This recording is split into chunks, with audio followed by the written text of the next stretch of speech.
All right. Hi, everyone. Welcome to Time to Cook, the show where we help you to cook something different and delicious every week without the need to trawl through endless recipes. Basically, on Monday, we meet a new cook. They introduce us to one of their favorite dishes, something they love to cook, love to eat themselves. They give us the ingredients list. And then on Wednesday, we upload a full cook-along video that shows the entire process. So all the prep time, all the cooking time, so you can basically just press play and cook along from home. So this week, we are with Spencer. Hey everyone. Hi Spencer. Hi. How are you doing? I'm good. How are you? Very good. Good to be here. Yes. Thanks for inviting us. Mm-hmm. I invited myself, actually, probably, but you're always welcome. Thanks for agreeing. I'm very excited about this beautiful array of ingredients. Can you tell us what we're making this week? Yes. So we're going to be doing two Ethiopian dishes that pair really nicely with each other. The first one is a lentil dish, and this has a really nice spice blend, which I'm really excited to share with you. And then to pair with that, we're going to do a nice greens dish. This is a bunch of kale right here. That's sort of the base of that. And so you kind of have this really nice, spicy, thick lentils with a really hearty green dish that is a really nice pairing together. Amazing. Yeah. I'm very excited to learn this because you have actually cooked it for me and a few friends before, and it was so delicious. Yeah. What are people going to need to get to cook along with you later in the week? Cool. So as you can see, it's a relatively uncomplicated dish as far as materials go.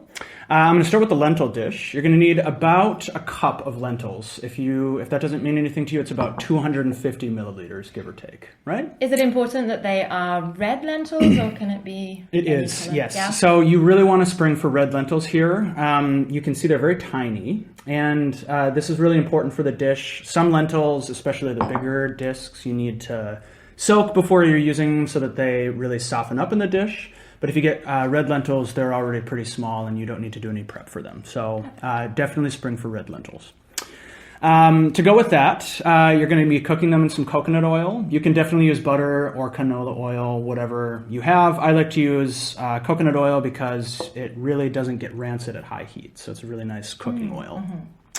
And then the other base of that is going to be 2 red onions. So you want approximately 2 cups or about 500 milliliters of those. I usually do about 2 onions because onions are great. That's just something to keep in mind. And to top it off, you're going to want to do some cilantro with it. Coriander for our bread. Right, yes, exactly. Thank you for translating.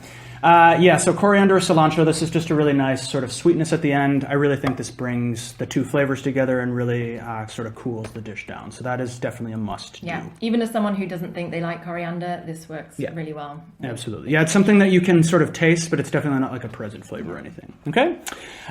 So another thing, the sort of heart of the dish is this spice blend. It's called Burberry seasoning. I have it made here for you, and I also have the actual spice blend here. Now, this is something that if you want to be a little adventurous and find a spice store near you, you can absolutely do that. This is like a pre-made blend. It's sort of the backbone of Ethiopian cooking, and it's essentially a blend of a lot of different spices, so you really get a lot of the flavor coming from this spice. So if you want to feel adventurous, definitely go ahead and do that. If you run into any trouble finding this or you don't have a spice store around the corner, you can actually really easily make like a little substitute, which is what I did for you. So what you want to do for that is have the base of paprika, and I did about 2 tablespoons of paprika. 2 tablespoons? Or 2 I'm sorry, 2 teaspoons. Thank you. It's not like 2 tablespoons of paprika. About 2 teaspoons of paprika. You can sort of give or take, whatever that is. And then I really just kind of looked what I had in my kitchen.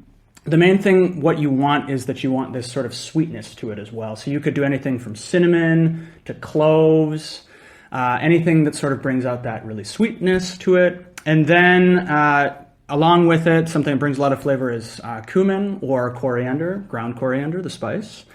And then I also put in a little turmeric in there. I think that's something that really sort of adds a dimension to it as well. Yeah. We'll be putting a list of all the ingredients in the video description underneath afterwards.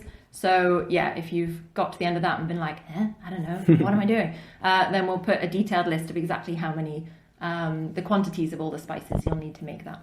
Yeah, I think the cool thing about this dish is you can really play with it, and it really kind of forces you to be like a really intuitive cook. So, cool. Or creates an intuitive cook, you know. There you go. Now onto the kale dish. Obviously, we have a big, hefty portion of kale here. This is really wonderful. You can switch this out for many things. The original recipe calls for what are called collard greens. This is something that is found a lot in Ethiopian dishes and a lot of like Southern American dishes. What it is basically just a really fibrous, hearty green.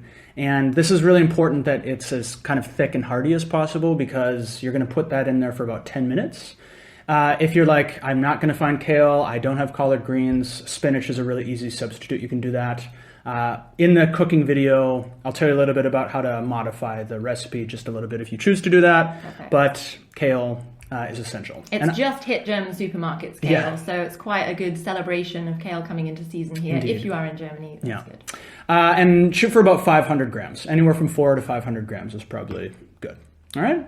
Along with that, you're going to want a little pepper here. The recipe calls for a green pepper. We could only find a yellow one. Doesn't matter the color. I think yellow is going to look really nice. Mm-hmm. And then you're also going to want an onion for that as well.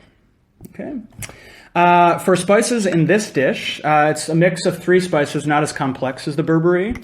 Here I have a blend of cumin and coriander. The recipe calls for both of them, but I think either one of them should be fine. You're going to want about 2 tablespoons of that.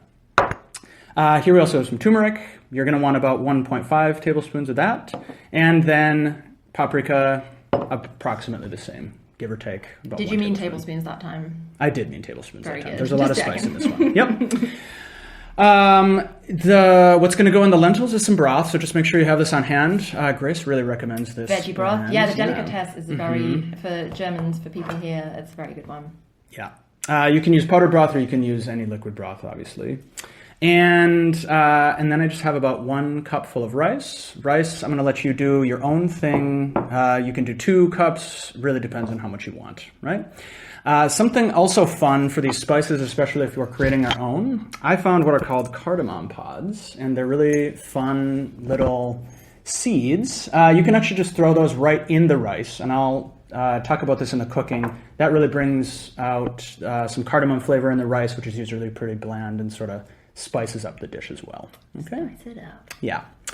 Something I forgot to mention are some aromatics. In addition to the spices, here we have a little knob of ginger, and this is about as much as you're going to need. Obviously, if you really like ginger, you can do a little bit more. If ginger's not really your thing, do a little bit less. And then I have 4 cloves of garlic here, and that should be plenty for both dishes. Yeah. So shoot for that. Okay. Something at the end to really bring the dishes together and tie them with each other is I'm going to do like a little yogurt sauce. So maybe if you just have about this much yogurt laying around, we'll put some cumin in there. We're going to put some lemon in there. Also make sure you have that on hand. Nice. And salt that up to do a little topping for the 2 dishes. Okay? Amazing. Yeah. I'm very excited. Me too. All right. Well, that's a lot for your shopping list. You got a few days. Happy shopping, and we will be back on Wednesday with the cook along video. There's no particularly specialist equipment required for this, right? Nope. So we're not going to talk you through that, but like I say, we'll put everything in the video description that you need so you can refer back to it really easily, including we will also let you know how long the end cook along video ends up being through the magic of pre-recorded video, so that you can schedule when you're going to have time to cook it. Mm-hmm. All right, everyone. We'll see you in a few days. Cool. Have a good one. See ya. Bye for now.